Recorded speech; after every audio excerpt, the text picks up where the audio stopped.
Halo, saya Olive Octavia Putri, NIM saya 1810611090. Saya dari Hukum Laut kelas F, Fakultas Hukum Universitas Pembangunan Nasional Veteran Jakarta. Di sini saya memilih topik pencemaran laut dan saya akan membahas mengenai kasus kilang minyak Montara yang terjadi di Laut Timur. Saya akan memulai dengan menceritakan kronologis kasus yang terjadi secara singkat.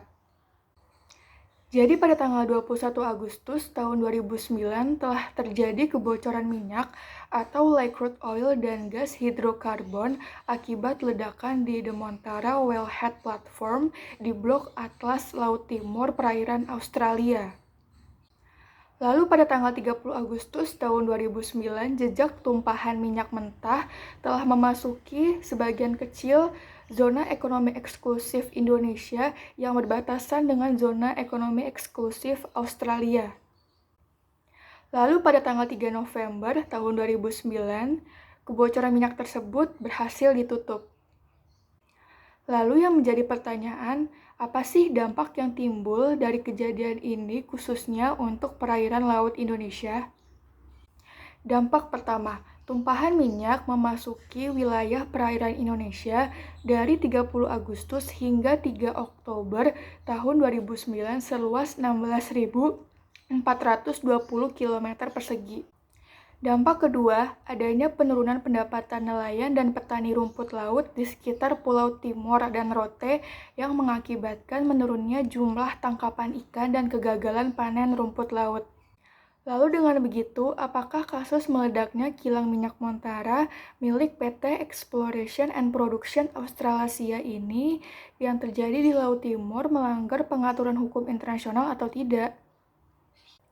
Jawabannya tentu iya. Kejadian ini melanggar beberapa pengaturan hukum internasional terkait dengan pencemaran lingkungan lintas batas maritim, seperti pertama, ada pasal 24 Convention on the High Seas tahun 1958 atau Konvensi Laut Lepas tahun 58.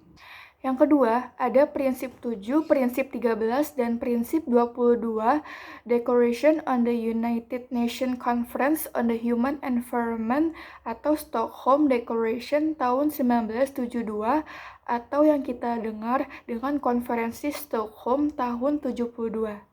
Dan yang ketiga, ada pasal 1 ayat 4 Konvensi Perserikatan Bangsa-Bangsa tentang Hukum Laut atau UNCLOS tahun 1982. Dan yang terakhir, bagaimana dengan penyelesaian sengketa atas kejadian ini? Sebenarnya, terdapat 2 gugatan yang diajukan oleh pemerintah Indonesia dan gugatan class action yang diajukan oleh Yayasan Peduli Timor Barat yang didaftarkan pada Kepaniteraan Pengadilan Negeri Jakarta Pusat pada tanggal 3 Mei tahun 2017.